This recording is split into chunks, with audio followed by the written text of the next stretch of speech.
don't normally like doing seasonal stuff like Halloween or Christmas specifics like snowmen and pumpkins and whatnot, but I figure there's a lot of you who do and who might like something like this. I made these little sensory toys. You have a little ghost and a little pumpkin here. This one has a rattle in it, and then this one has like crinkle plastic. You can remove the teether rings, throw this in the washing machine, let it air dry. Soap and water for the teether ring, let it air dry as well, and then you can pop them right back on there. I feel like this is very beginner friendly. It's a good project if you want to practice your embroidery skills. There's some hand sewing for the embroidery. The templates for these will be in the description below, and you can download it and print it at your home computer. You should be able to use a US letter size paper, and it should be around 5 inches by 5 inches in dimensions. Okay, I'm trying to include everything in this shot, minus my snacks here. This is just my personal project. I don't usually eat while I'm doing stuff because I don't want to get everything oily or dirty. But anyways, so this is what we're gonna need. So I use the same crinkle paper I always use. You can wash it and in the dryer, but I usually don't recommend drying it. Maybe just air dry your products that you make with this. Same goes for the rattle. They're launderable. Is that a word? Next, we have these teether rings. I believe this is like a 2-inch size. Everything I got from Amazon, so I'm gonna leave the links of the products from my Amazon store in the description below if you are interested in looking at those. We've already cut out our template pieces. Next is some fabric choices. I decided to go with this cute white checkerboard fabric for the ghost, and for the pumpkin I've been dying to use this new cotton, I believe it's a cotton linen. It's by Fabulism, and it's just like the perfect little fall color. I have this one in a darker brown one, and it has very simple little X's on there. It's a little bit more decorated than just a plain orange, so I thought this would be perfect for this project. I'm using this fusible batting, so it's not super thick, and this will be for the lining of the projects. Next, I have my embroidery floss. The pumpkin is going to be this brown color, and then I think I'm going to do green for the ghost. Lastly, I decided to do this ribbon. I thought of it last minute when I was making the little tester one, and it's a perfect little leaf. So cute, and it's one more thing for a baby to grab onto. Of course, we'll be needing some elastic, like stretchy ribbon. This I got from Hobby Lobby, and it's just this little, I don't know, it's in the ribbon section. It's stretchy, and I found that it's the perfect size and everything to hold like a teether ring, and it stretches so that you can put the teether ring right over, and I'll show you how to do that at the end. So let's go ahead and get started. Another thing that will really come in handy is embroidery hoop. This is a perfect little size for this specific project. I've been giving my daughter some scrap pieces of fabric, and this little hoop, I thread up a needle for her, and she just likes to run the needle back and forth and pretend she's sewing something. So we'll see how she does as she gets older, but it's pretty good. She's not even 3 yet. She'll be 3 next month. This size embroidery hoop, what is this? It's a 4-inch embroidery hoop. Let's get out our fabric. Always makes me a little nervous to cut into some new fabric. The templates do include this extra seam allowance, so you'll be cutting right on the line. I'm using a heat erasable pen. In this next section, I didn't explain it, but in the beginning of the video, I showed me using my scissors to poke out the eyes, nose, and the little tooth. And that's going to allow you to cut a hole and use that as your tracing template to transfer on the facial features. You can also just hand draw your own face onto your pumpkin if you want to. And then as far as the dotted lines go on both the pumpkin and the ghost, those are going to be like your top stitching lines. And I'll demonstrate here real quick of me using a thick needle. You can also use your pen, and you just poke holes along those lines, and then you'll just transfer that dots onto your fabric and use that as a guide to kind of connect the dots and draw on your lines. And that's going to be your top stitching lines when you are doing that with the machine. My holes so I can make my guides for the mouth. So I'm just going to poke holes along the mouth, in the middle, around these curves, and then in the corners. I'm gonna mark those little holes with my pen like that. and then it kind of gives me a guide. I don't know if you can see in the camera there. So I'm gonna go ahead and just kind of connect the dots.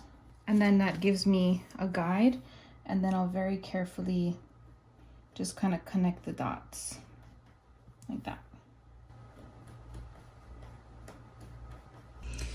Whenever you're using fabric marking pens, you always got to make sure that you are testing them out on your fabric first. Cut out my pumpkin already. Now I will cut out my ghost. The seam allowance is included in the pattern, so you can just cut right on the line. So we got our pumpkin and our ghost, and what I didn't realize was the fusible batting that I have here. When I iron it onto the projects, it will erase the marks that I already made. So I'm just gonna skip the fusing part, and it's not gonna really make a huge difference when I sew it. So I'm just gonna go ahead and cut out 2 pieces each so that I can have 2 pieces of batting for each side. Some simple marks. It doesn't have to be perfect. Got 2 pieces, and then I'll just do the same for my ghost. So now I'm just gonna add some little clips to hold my batting. I'm just gonna top stitch in the machine. Same with this one. Obviously repeat the process so that I know where to put my top stitches. Or I could just eyeball it and do my own lines. In fact, I'll just do that. I think I forgot to mention it before, but if you are using a pen or pencil to line your project, then just make sure that you're okay with the line being seen, or use something like this, like a friction erase or a heat erase pen. For the ghost, I lied. I'm just using 1 piece of batting because I actually want to stuff this with the crinkle paper, and I don't want it to be too big or too bulky when I top stitch afterwards. I'm actually just going to put the fusible on this so we can see how that works from the iron, and then I'll just trim it around after. So I'm going to make sure that the dots are on the back side of the fabric, and then I just take my iron and I'm just going to press it down, put some steam.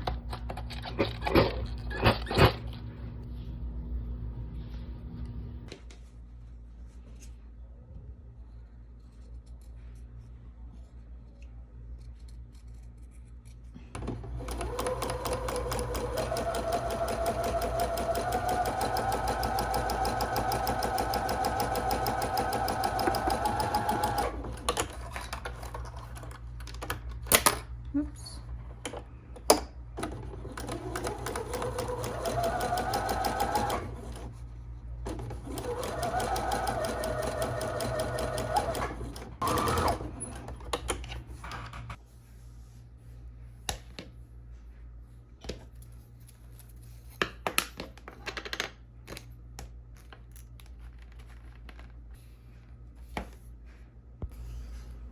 Okay, I got my embroidery floss. I'm using the whole floss, so all 6 strands. And I'm gonna start off on the bottom. I'm going to just do a quick back stitch around the eyes.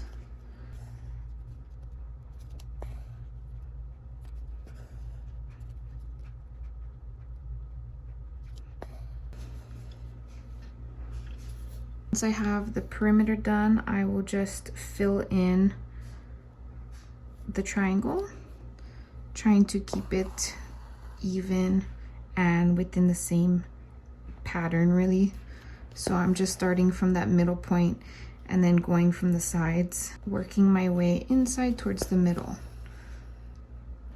So from here you can either knot it off in the back, or you could just skip on over to the next section. The nose, I'm just gonna do a satin stitch and just kind of go back and forth a few times, making it a little bit shorter as I work my way up to the top.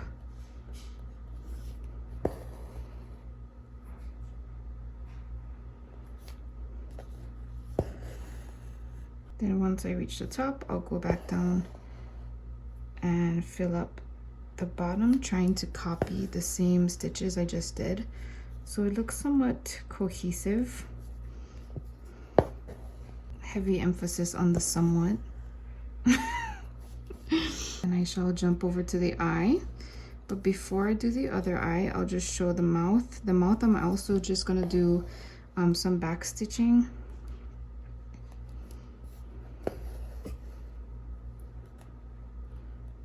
Trying to keep my stitches similar in length so it looks neater. And then I'll just stitch around the perimeter of the mouth. And then when I'm done with that, I'll just fill in the tooth, like how I did the eyes and the nose.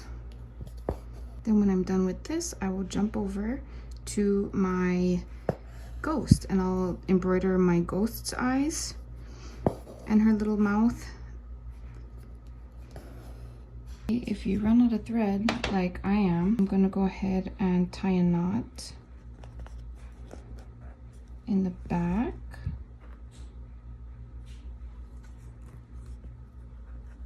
To close it off, and then I'll just trim my thread, re-thread my needle, and just continue on.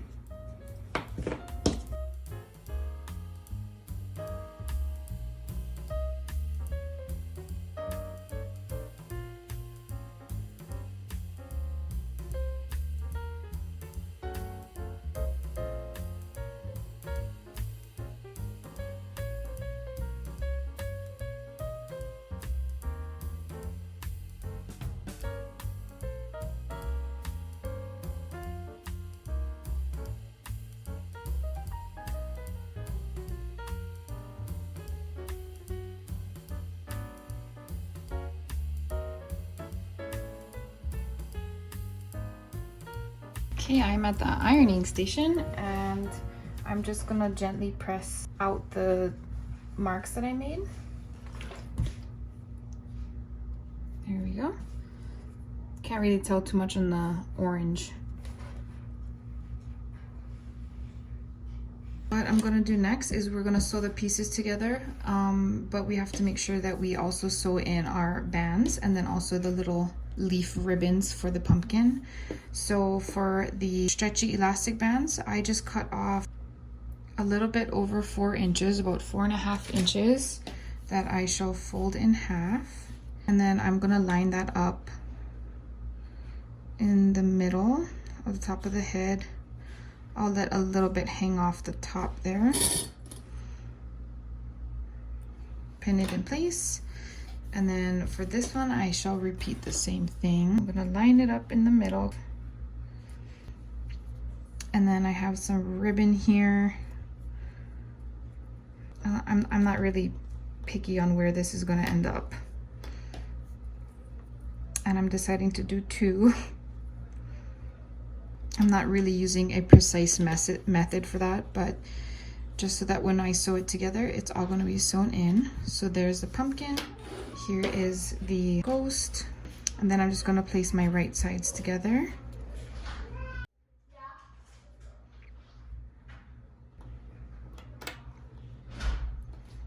And now starting from the openings and keeping about 1/4 inch away from the edge, I'm going to sew all the way around, leaving this piece open here, and then leaving the bottom of the pumpkin open here.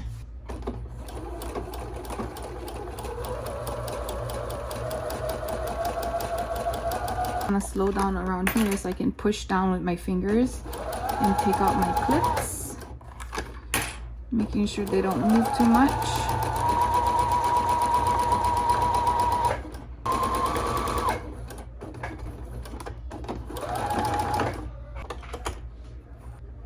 Here I'm gonna switch my stitch length to 1.5 instead of 2, so a smaller stitch length because this is a really curvy pattern. So I want to make sure that my curves are nice and curvy and not all jaggedy.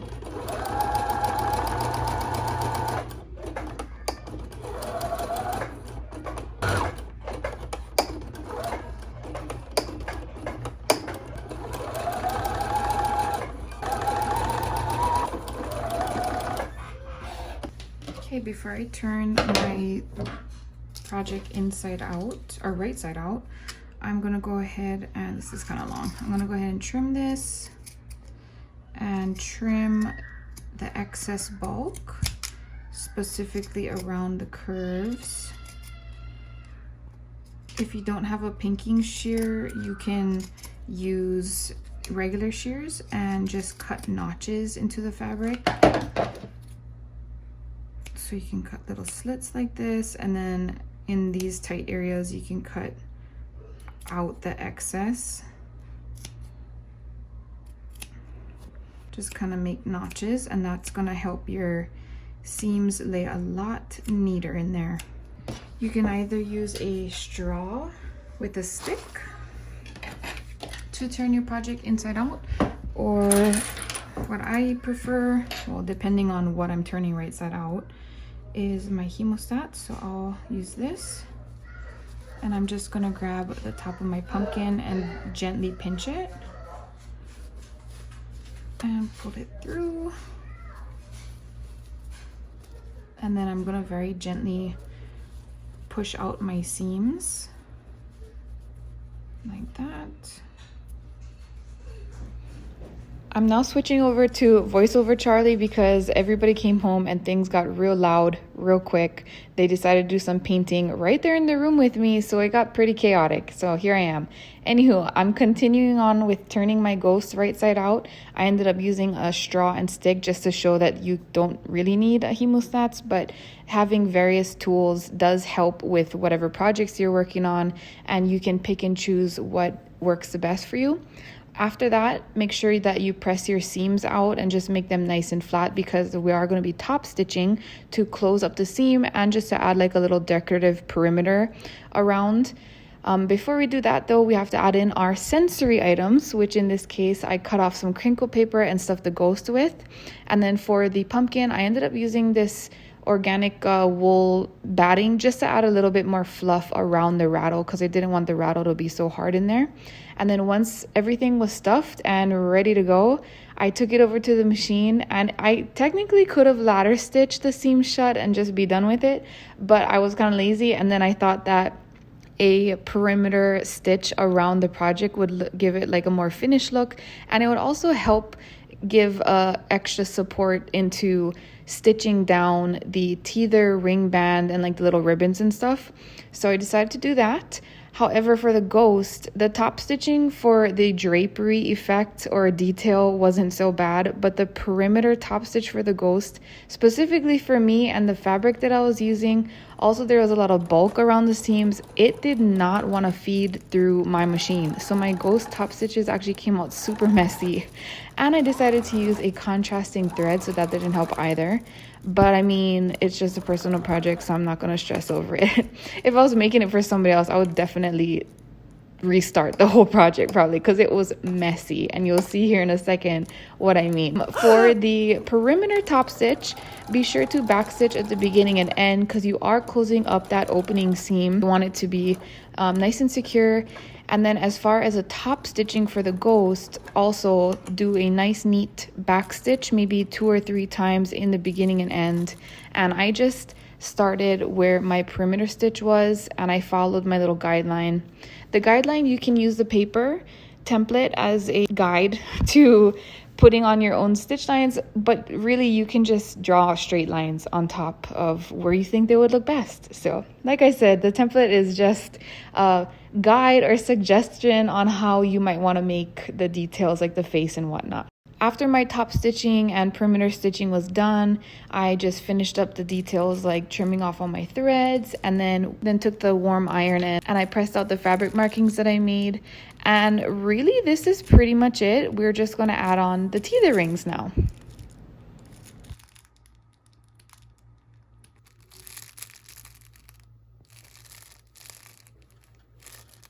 We're going to take our teether ring, put it in the back of the ring like this. Yeah, and then you're gonna pull it through the hole. Put it around the ring. And then pull it up. Like that. Let me show you. put it behind the ring, pull it through the hole, and then you're gonna take this part and open it like this, hold it like this part down. Yeah, there, now it's snug. Let me see, show it to the camera. Whoa, okay, turn it around. Nice. So now we have our little teether rings on top.